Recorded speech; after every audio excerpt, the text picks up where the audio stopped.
May 15, 1943. Somewhere across the vast plains of Kansas, a 20-year-old German soldier named Vera Hartman leans against the rattling window of a military train. For 3 endless days he has stared outside, watching a country unlike anything he ever imagined roll past. America. Wide rivers, endless cornfields, red barns flashing by. 3 days of confusion, of disbelief. The train groans to a halt at a dusty station. Amarillo, Texas. On the platform, beneath the blazing desert sun, stands a man in leather chaps, a cigarette balanced between his fingers, a wide-brimmed hat, casting his eyes into shadow. Not a movie extra, not a propaganda cartoon, a real cowboy. Hartman blinks as if his eyes are deceiving him. A cowboy. He and 499 other German prisoners of war are about to step into a world Joseph Goebbels swore did not exist. These men were the remnants of the Afrika Korps, captured at Kasserine Pass, in Sicily, in Tunisia. They had marched under Rommel's banner, prepared to die in the desert sands of North Africa, but instead they find themselves in a different desert entirely. Thousands of miles from home, Nazi propaganda had filled their minds with warnings. Americans were mongrels, cruel and barbaric, a race of criminals and slaves. Expect torture, expect humiliation, the German officers had told them. But on the transport ships the first shock arrived. Bread, hot coffee, 3 full meals a day. The same meals that American soldiers ate, guaranteed by the Geneva Convention. It was more food than these Germans had seen. In months, And now, as the train plunges deeper into Texas, the contradictions grow louder. Through the windows, endless herds of cattle shimmering in the heat, oil rigs pumping black gold into the sky, small towns strung with electric lights, paved roads, shiny automobiles rolling everywhere. One prisoner would later write home, "The Americans have so much of everything. They even share it with their enemies." Their destination, Camp Hearn, Texas, 30 miles northwest of Houston, built to hold nearly 5,000 prisoners. To Hartman and the others, it looks like a small American town dropped in the middle of cotton country. As buses roll them through the gates, the Germans brace for attack dogs, for towers of machine guns, for brutality. But instead they find long barracks with electricity, indoor plumbing, hot showers, flush toilets, luxuries. Many of them had never known even in their own villages back home. A camp commander greets them through a translator. The rules are simple: work 8 hours a day, follow regulations, keep the peace. In return, 3 full meals. Wages of 80 cents a day, redeemable in the camp canteen. Letters from home. Recreation. For Gefreiter Friedrich Becker, it is too much to process. Wages? They're going to be paid? At the same rate as an American private? His hands tremble as he realizes everything they were told in Germany was a lie. The next morning, reality sharpens. The Germans meet their work supervisors. Not soldiers, not guards, but ranchers and farmers. Men in denim overalls, leather boots, and wide-brimmed hats. Men who needed hands to harvest cotton and tend cattle. With so many American boys fighting overseas, Texas farms were desperate. Now, the enemy would pick up the slack. A rancher named John Davidson, scans the line of Germans, sun cutting across his face. He selects 40 strong men for his fields. But then he does something that freezes them all. He steps forward, stretches out his calloused hand, and introduces himself. In Texas, he explains, men shake hands before they work together. For Obergefreiter Wilhelm Müller, it feels surreal. Only 6 months ago, he was pointing a rifle at Americans in Tunisia. Now one of them is extending a hand as if he were an equal. Slowly, hesitantly, Müller reaches forward. The grip is firm, a working man's grip, then begins the real labor. The cotton fields of Brazos County stretch for miles, blistering under the Texas sun. The work is punishing. Backs bent, fingers torn open, heavy sacks of cotton cutting into their shoulders. But something extraordinary happens in those fields. The Germans labor alongside Mexican migrant workers, alongside black sharecroppers, alongside poor white tenant farmers. The racial hierarchy preached by the Nazis dissolves in the sweat of the Texas heat. Everyone bends their back the same. Everyone's fingers bleed the same. Everyone drinks from the same water bucket. At noon, a bell rings from the ranch house.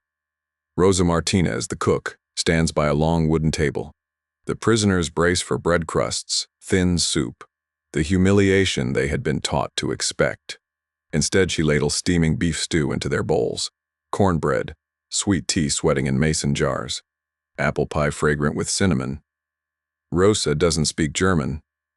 The Germans don't speak Spanish, but she smiles, filling their plates, pressing an extra slice of pie into calloused hands. And at that moment, food becomes a universal language. Vera Hartman will never forget that meal, not because of the taste, but because, for the first time since he laid down his arms, a stranger looked at him not as an enemy, but as a man. May 20th, 1943, Camp Hearn, Texas. You know, the sun is already hot by mid-morning, the kind of heat that presses against your skin and fills your lungs with dust. Vera Hartman wakes on his cot, the thin Army issue mattress creaking beneath him. Outside the barracks, the sound of boots and voices filter in. Germans lining up for roll call. He pulls on his shirt, still stiff, with dried sweat from yesterday's work in the fields, and joins the others. The camp bugle sounds, not as harsh as the horns he remembered in Tunisia, but enough to stir reluctant bodies into motion. Prisoners shuffle outside into the yard where an American sergeant calls the roll. The sergeant's voice is flat, businesslike. No shouts, no blows, no threats. He simply checks names against a clipboard and waves them on. Hartman glances sideways. Friedrich Becker mutters, "They treat us like schoolboys, not prisoners." After roll call, the work trucks arrive, flat beds with wooden rails, painted army green. Farmers sit in the driver's seats, hats tilted low, chewing tobacco or rolling cigarettes. No guards with rifles. Only a soldier or two at the gate. Waving them through, the message is clear. Escape isn't necessary. There's nowhere to run. Beyond the fences lies hundreds of miles of cotton fields, prairie, and dust. On Davidson's ranch, the work begins. Hartman shoulders a long canvas sack and walks into the rows. Cotton plants stretch waist-high, white bowls bursting against green stems. The labor is monotonous, but grueling. Ben pick, stuff the sack. Ben pick, stuff the sack.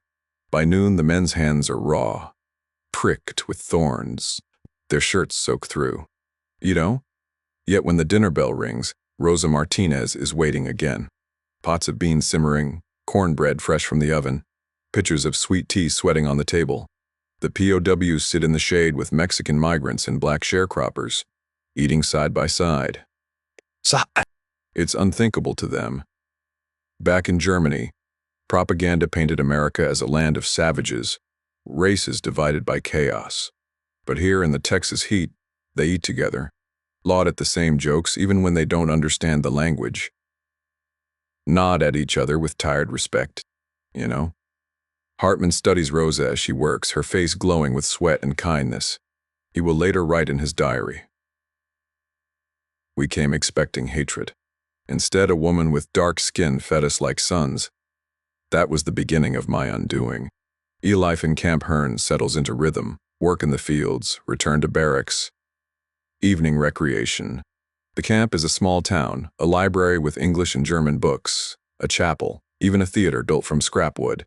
The German stage plays, sing folk songs, carve toys out of mesquite branches. Letters arrive from home. Thin blue envelopes with censor stamps. News filters in, Stalingrad lost, North Africa gone, Mussolini faltering. Each headline is another weight pressing on their minds. One evening, the Americans screen a film in the recreation hall. Casablanca. The prisoners crowd onto wooden benches, the flickering light washing over their faces.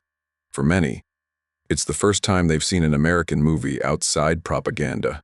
They sit stunned as Humphrey Bogart leans across the bar, as Ingrid Bergman's eyes glisten in the smoky glow. Hartman cannot understand all the English words, but the emotion is clear.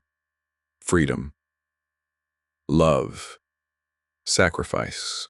When the Marseillaise swells, some prisoners clap before catching themselves. Later that night, Wilhelm Müller whispers to Hartman, "The Americans fight with music and light. Our Reich fights with fear. Tell me, which is stronger?" Hartman doesn't answer. Not all is peace inside the wire. A shadow grows among the barracks. Nazi hardliners, men who cling to the Reich with desperate faith. They see kindness as weakness, food as manipulation, movies as poison. At night they gather in corners, whispering about betrayal. They pressure others to obey German honor. They hang portraits of Hitler on barrack walls, paint swastikas on scrap cloth. One afternoon a fight breaks out in the yard. A young prisoner, Karl Hoffman, is accused of fraternizing with Mexican workers, laughing too freely, speaking broken Spanish. 3 older men corner him, fists raised, shouting that he is betraying the fatherland. By the time the guards arrive, Hoffman's face is bruised. His lips split. The Americans separate them, shake their heads, and say nothing. But everyone in camp understands there are 2 wars being fought. One with America, another within themselves. Outside the camp, the farmers talk. In church pews, in general stores, in barbershops. Some don't like the idea of Nazis working their fields. They mutter. That the government is coddling the enemy while American boys bleed overseas. Others, especially the farmers, see it differently. With sons gone to war, their land would wither without the German labor. Davidson tells a neighbor, they may be prisoners, but they're men, and men who work hard earn respect. Slowly, grudgingly, bonds form. Farmers teach POWs how to mend fences, drive tractors, brand cattle. In return, the Germans show them how to brew strong coffee, fix wagon axles, carve toys for children. Language barriers crumble under necessity. A gesture, a nod, a laugh at shared blisters. One evening, Davidson invites a group of prisoners to sit on his porch after supper. He plays a fiddle, old folk tunes drifting into the night air. The Germans listen quietly. Then Müller hums along, then sings a German ballad of the Rhine. The 2 songs weave together, clumsy yet beautiful. Rosa Martinez steps onto the porch with iced tea, listening with folded arms, her face unreadable. For a moment the war feels far away, yet war never truly loosens its grip. August 1943. The Red Cross delivers news. Allied bombers have destroyed Hamburg. Firestorms consume whole neighborhoods. Some prisoners receive letters with black edges, the mark of mourning. Mothers gone. Wives missing. Homes reduced to ash. Hartman watches one man collapse to his knees, sobbing into the dirt, letter clutched in shaking hands. That night, the barracks are silent except for muffled cries. The next day, tempers flare. A hardliner pins Hartman against a wall, hissing, "Don't forget who you are. Don't let these Americans soften you." Hartman shoves him off, anger boiling. For the first time, he feels torn. The Reich had promised glory. But here, in the middle of Texas cotton fields, he has found something dangerously human, dignity without hatred. In September 1943, the first escape attempt comes. 3 prisoners slip through a gap in the fence during a work detail. They head north, carrying stolen bread and a rough map. By the 2nd day, the Texas sun scorches them. By the 3rd, their bread is gone. A week later, sheriffs find them collapsed near a creek, skin blistered, lips cracked, begging for water. When they are brought back to camp, even the hardliners are shaken. There is no running from America. The land itself is a prison, vast and merciless. That night, Hartman writes in his diary, "The Reich told us America was weak. I tell you, it is the land itself that is strong. Stronger than any barbed wire." As autumn settles, cotton harvest gives way to cattle branding. Hartman works alongside Davidson's ranch hands, sweat mingling with the smoke of searing irons. He learns to rope calves, to mend saddles, to sit astride a horse without falling. Davidson slaps his shoulder and says through a translator, "You're not half bad for a city boy." Hartman grins despite himself. One evening, Davidson's youngest daughter brings lemonade to the men. She is perhaps 12, with bright braids and sunburnt cheeks. She sets glasses on the porch rail, smiling shyly. Hartman hesitates. But when she meets his eyes, he sees no fear, no hatred, only the innocent trust of a child. It strikes him harder than any sermon. If a farmer's daughter can look at him and see not a Nazi, but simply a man, then what has he been fighting for? Winter approaches. Frost creeps onto the barrack windows. The men trade their thin shirts for army wool coats, rough but warm. Christmas comes, and with it, an astonishing gesture. The Americans allow the prisoners to celebrate. A small pine is cut and decorated with paper ornaments. The mess hall serves roast turkey, potatoes, even pudding. The Germans sing carols, voices trembling with homesickness. Across the wire, American guards listen, some wiping their eyes. On Christmas Eve, Rosa Martinez carries in a tray of tamales, steaming and fragrant. She sets them on the long table without a word. The Germans stare in disbelief. Hartman takes one, tastes the corn and chili, warmth flooding his chest. For the first time since capture, he feels something he thought he'd lost forever. Hope. But outside the wire, the war rages on. Reports arrive, Italy invaded, France looming, the Reich retreating. Rumors whisper that some prisoners may be sent north to harsher camps, others exchanged. Anxiety hangs in the air. Hartman lies awake one night, staring at the dark rafters. He thinks of Hamburg burning, of Rosa's smile, of Davidson's handshake, of a cowboy rolling a cigarette in Amarillo.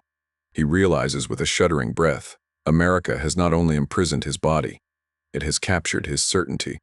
What he once believed unshakable, the Reich, the fatherland, the superiority of his people, has begun to unravel in the Texas wind, And in that unraveling lies a dangerous truth, because a man who questions everything he was taught is a man no camp can truly contain. January 1944, Camp Hearn, Texas.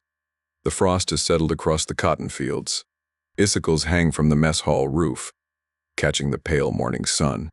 Hartman pulls his coat tight and walks toward roll call, his boots crunching in frozen mud. The war feels far away, but the news in letters reminds him it is not.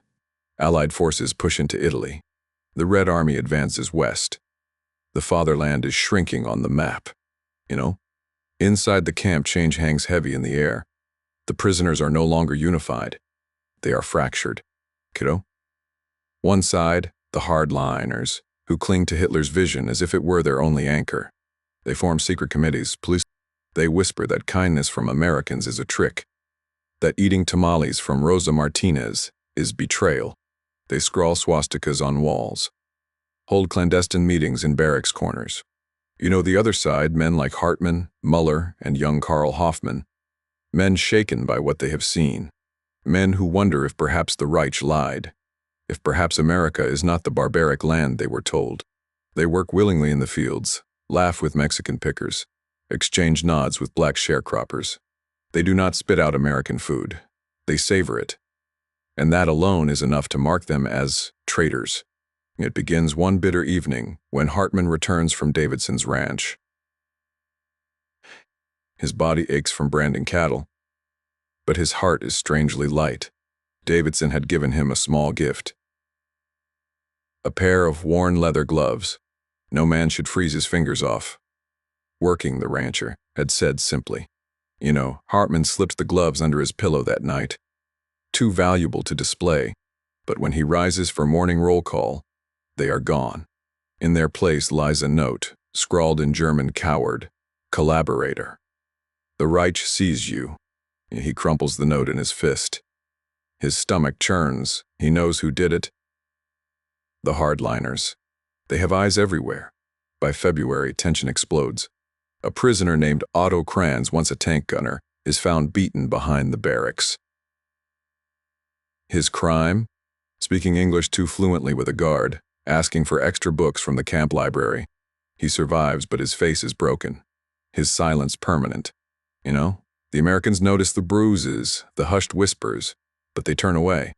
Officially, the prisoners govern themselves inside the wire.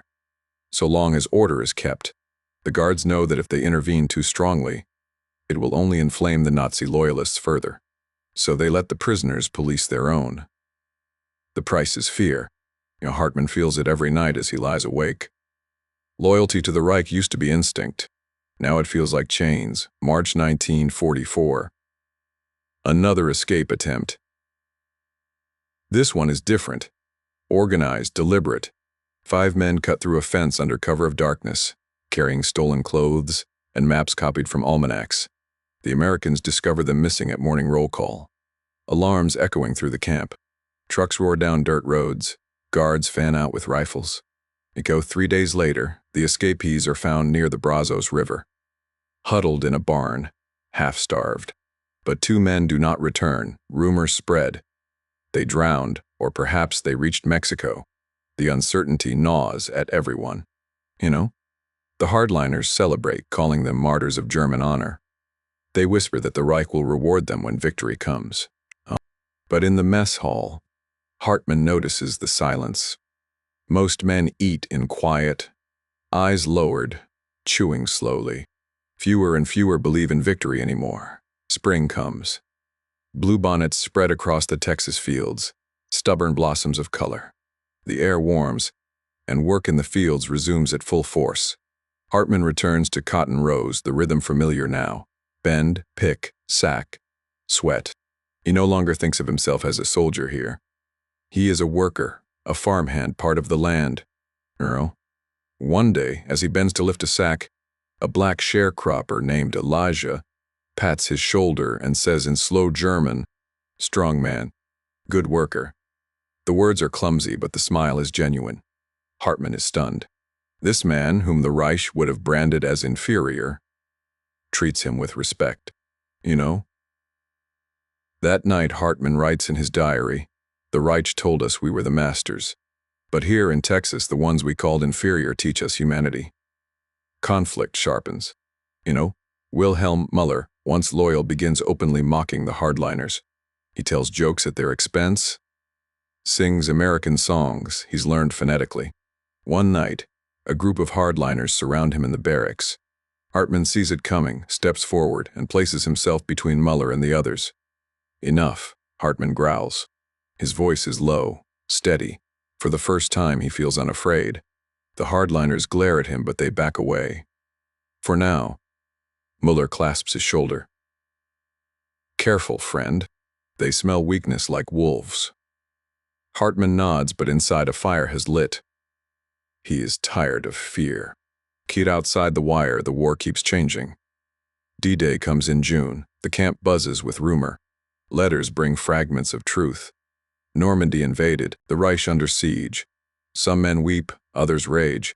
A few cheer quietly into their pillows. The Americans, though careful, do not hide their pride. Radios play patriotic songs louder that week. Newspapers left lying around show photographs of Allied soldiers storming beaches. Hartman studies the grainy images. Men leaping from landing crafts, water exploding around them. He thinks of Davidson's son, whom he has never met but knows is fighting overseas.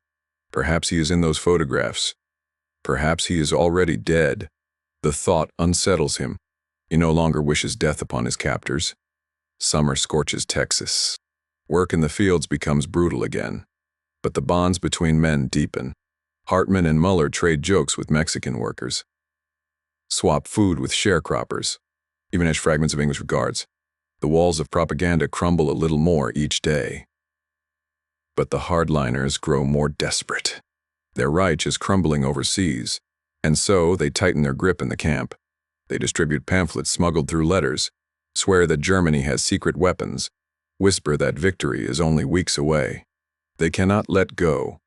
One night, a hardliner corners Hartman outside the latrine. His name is Dietrich Bauer, once a loyal SS officer. His eyes are sharp, fanatic. "Yo, you shame your uniform," Bauer hisses. "You eat their food, laugh with their dogs. You think they are your friends? They are laughing at you. When we return home, men like you will hang." Hartman stares back. For the first time, he does not flinch. He answers quietly, "Maybe we will never return home." Maybe home is already gone. Bauer's face twists in fury, but Hartman walks away. His heart is pounding, yet strangely steady. By late summer, the camp is transformed. Prisoners still work, still eat, still sleep in barracks. But inside their minds, lines have shifted. For some, America is no longer the enemy. For others, it is poison. The Americans notice too. Sergeant Miller, the guard at the North Gate, comments one afternoon. "Funny thing. Some of you walk in here more American than German now. Some of you walk in here more American than German now." He laughs, but there is truth in his voice. Hartman thinks of Davidson's handshake, Rose's cooking, Elijah's kind words. He thinks of the Reich's lies, and he knows the sergeant is right.